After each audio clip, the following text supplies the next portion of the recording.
إن الحمد لله نحمده ونستعينه ونستغفره ونعوذ بالله من شرور أنفسنا ومن سيئات أعمالنا من يهد الله فلا مضل له ومن يضلله فلا هادي له أشهد أن لا إله إلا الله وحده لا شريك له وأشهد أن محمدا عبده ورسوله اللهم صل على سيدنا محمد وعلى آله وصحبه أجمعين الطاهرين أما بعد فيا أيها الناس اتقوا الله حق تقاته ولا تموتن إلا وأنتم مسلمون وقال الله تعالى في القرآن الكريم أعوذ بالله من الشيطان الرجيم بسم الله الرحمن الرحيم يا أيها الذين آمنوا لا تلهكم أموالكم ولا أولادكم عن ذكر الله ومن يفعل ذلك فأولئك هم الخاسرون وقال رسول الله في الكتاب الحديث بسم الله الرحمن الرحيم من كان يؤمن بالله واليوم الآخر فليقل خيرا أو ليصمت صدق الله العظيم وصدق رسوله النبي الكريم ونحن على ذلك من الشاهدين. Ma'asyiral jamaah Jum'ah yang dirahmati oleh Allah Subhanahu wa taala. Bersyukur kita kepada Allah yang mana pada hari yang mulia ini kita masih diberikan Allah rahmat dan nikmatnya sehingga kita bisa melangkahkan kaki untuk dapat menghadiri di masjid yang kita cintai ini dalam rangka menunaikan salat Jumat secara berjamaah yang mana selaku fardu ain bagi setiap kita muslim yang laki-laki. Maka karenanya patutlah kita bersyukur kepada Allah Subhanahu wa taala dengan mengucapkan alhamdulillahi rabbil alamin.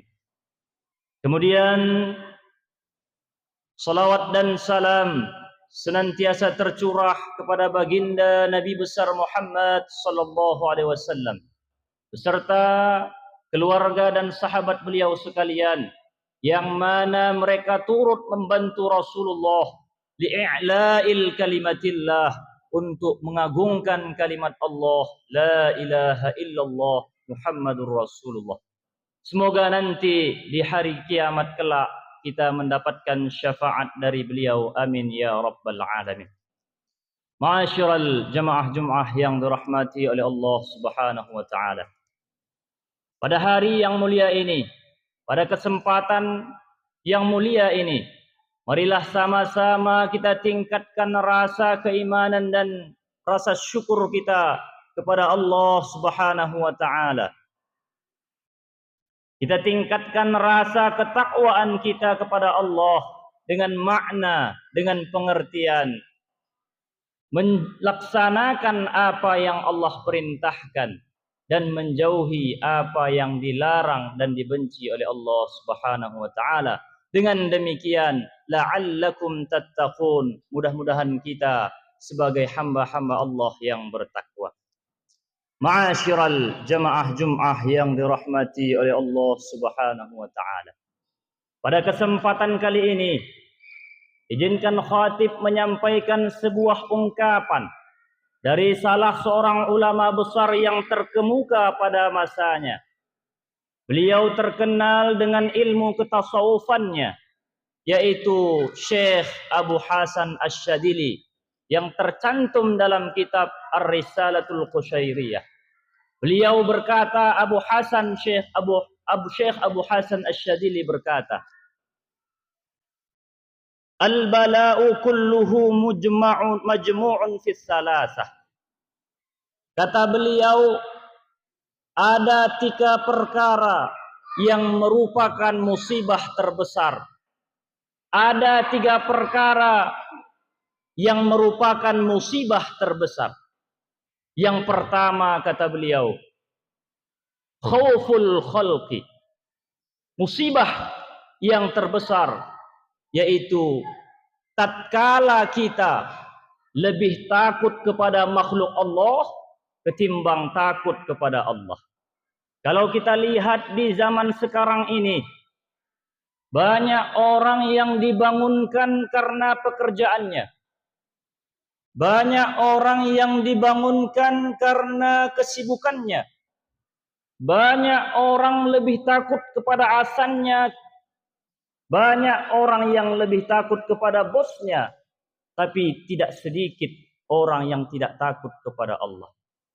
Maka kata beliau, musibah terbesar adalah tatkala manusia lebih takut kepada makhluk Allah ketimbang takut kepada Allah.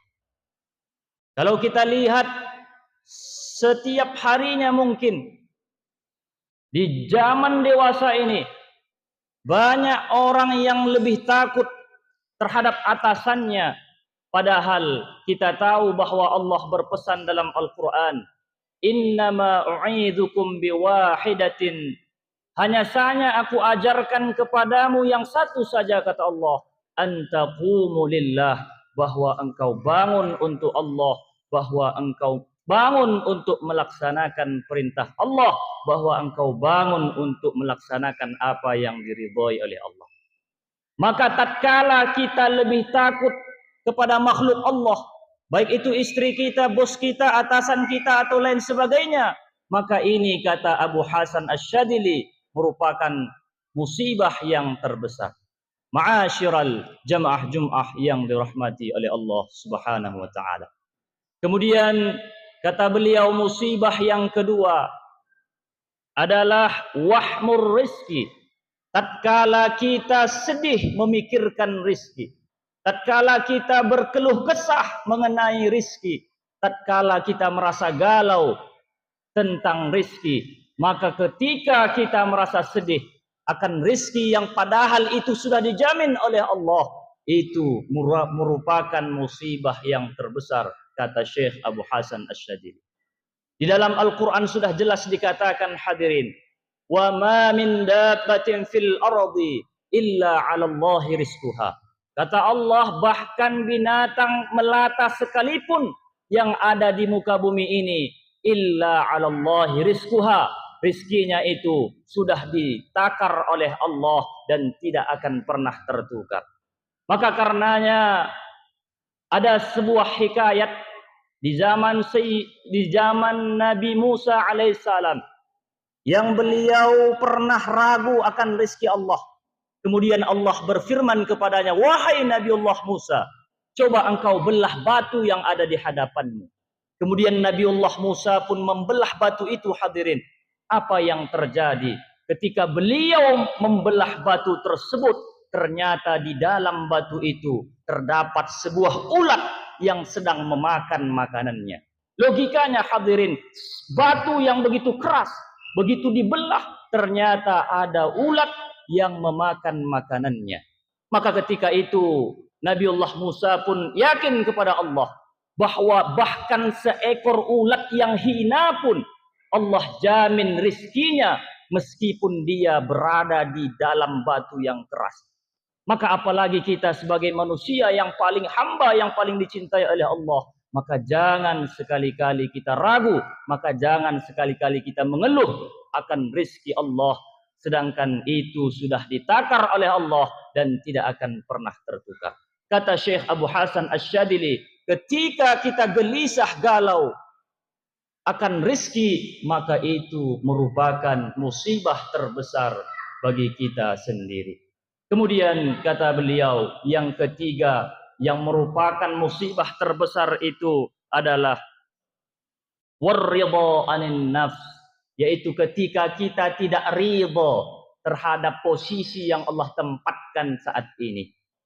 Ketika kita tidak syukur tentang keadaan kita saat ini, itu juga musibah, kata Abu Hasan Asy-Syadzili. Maka marilah sama-sama kita tingkatkan rasa syukur kita. Kita hentikan pandangan kita daripada melihat nikmat orang lain. Karena hadirin, ketika kita banyak melihat orang lain, maka ketika itu juga rasa syukur kita berkurang. Misalnya umpamanya kita mempunyai sebuah Honda di rumah kita.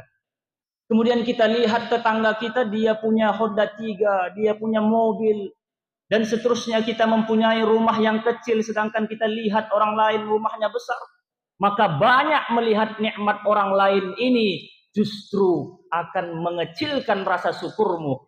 Justru akan menghilangkan rasa syukur yang ada dalam hati kita.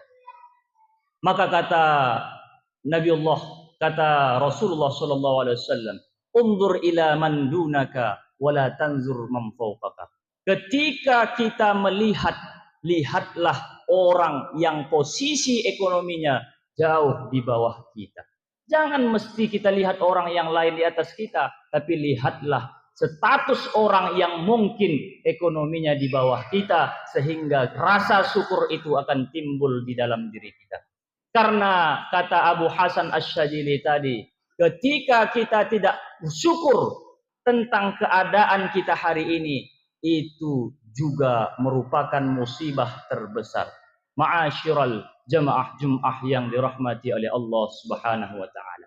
Rezeki kita hadirin telah ditakar oleh Allah dan sama sekali tidak akan pernah tertukar. Ibaratnya kalau kita itu sebuah cangkir dan kita meminta air seember, maka yang terpenuhi adalah seukuran cangkir itu. Maka yang kelebihannya pasti akan mubazir. Begitulah hidup ini hadirin. Ibaratnya kita sebuah cangkir, maka sampai kapanpun cangkir itu tidak akan pernah menampung air yang seember. Maka dari ini kita haruslah bersyukur, kita tanamkan di dalam hati kita bahwa keadaan kita hari ini merupakan keadaan yang terbaik menurut Allah Subhanahu wa taala. Karena terkadang jangankan untuk menjadi orang kaya, ketika miskin ini saja pun kesombongan itu mungkin timbul dalam diri kita. Ma'asyiral jamaah Jum'ah yang dirahmati oleh Allah. Kemudian Syekh Abu Hasan Asyadzili menyambung perkataan beliau, wal afiyatu wal khairat majmu'atun fis salasah.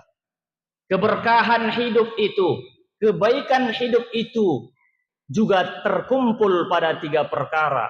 Yang pertama kata beliau, as-siqqatu billahi fi kulli syai'. Yaitu kita yakin dan percaya bahwa segala apapun yang terjadi dalam hidup kita ini, itu semua datangnya dari Allah. Bahkan musibah itu hadirin, pada hakikatnya Allah menguji kita. Ma'asyiral jamaah Jum'ah yang dirahmati oleh Allah. Maka tatkala kita bertaubat kembali kepada Allah, kita dilanda musibah, kita dilanda masalah, bukan berarti ketika kita taubat kepada Allah itu masalah tidak ada. Tetap ada masalah itu hadirin. Tetapi kita tahu kemana bahu kita bisa kita sandarkan.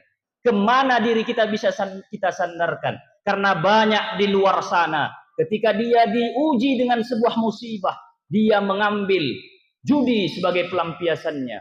Dia mengambil sesuatu berpoya-poya terhadap hal-hal yang diharamkan Allah. Ini karena mereka tidak paham. Mereka tidak kembali kepada Allah. Maka ketika kita bertaubat kepada Allah, ketika kita kembali kepada Allah, masalah itu memang tetap ada. Tapi setidaknya kita tahu kemana tempat kita mengadu ketika kita dilanda musibah. Kemudian yang kedua hadirin, kata beliau Abu Hasan Asyadzili, untuk mendapatkan keberkahan dalam hidup itu, yaitu warridha anillah bikulli halin. Yaitu kita harus ridha kepada Allah, rela akan ketentuan Allah, itu akan menghadirkan kebahagiaan dalam hati kita. Laisar ridha alla tahissu bil bala, innamar ridha ta'taridu 'alal qada. Ridha itu bukanlah tentang bisa menahan sebuah musibah. Ridha itu bukanlah sebuah rasa sabar kita menerima musibah, tapi ridha itu adalah tidak kita menentang takdir yang telah ditetapkan oleh Allah. Maka hadirin, tanamkanlah keikhlasan, keridhaan dalam hatimu tentang keadaan saat ini, bahwa keadaan ini adalah keadaan yang terbaik menurut Allah Subhanahu wa taala. Kemudian Yang ketiga, untuk mendapatkan keberkahan di dalam hidup itu, yaitu wattiqa'a sururin nas ma'amkana, yaitu sebisa mungkin kita takut kalau setiap perkataan kita itu dapat menyakiti orang lain. Kita jaga tindakan kita jaga perkataan kita untuk supaya orang lain tidak tersakiti karenanya. Maka ketika itu bisa kita lakukan, insya Allah kebahagiaan akan datang menghampiri kita. Ma'asyiral jemaah Jumat yang dirahmati oleh Allah Subhanahu wa taala. Itulah tadi beberapa poin yang disebutkan oleh Abu Hasan Asy-Syadzili. Mudah-mudahan bermanfaat khususnya kepada diri saya pribadi dan umumnya kepada kita semua. Mungkin hanya inilah yang dapat khatib sampaikan, lebih dan kurang kiranya diberi kemaafan. Alhamdulillahi rabbil alamin wa bihi nasta'inu ala umuri dunya waddin. Wassalatu wassalamu ala asyrafil anbiya'i wal mursalin. Allahumma salli ala sayyidina Muhammadin wa ala ali sayyidina Muhammad. Faya ibadallah ittaqullaha haqqa tuqatih wa la tamutunna illa wa antum muslimun. Wa qala Allah ta'ala fil Qur'anil Karim, Bismillahirrahmanirrahim. Qul huwallahu ahad, Allahus samad, lam yalid wa lam yulad wa lam yakul lahu kufuwan ahad. Barakallahu li wa lakum fil Qur'anil Karim wa nafa'ani wa iyyakum bima fihi minal ayati wa dzikril hakim wa taqabbalallahu minni wa minkum tilawatahu innahu huwal ghafurur rahim.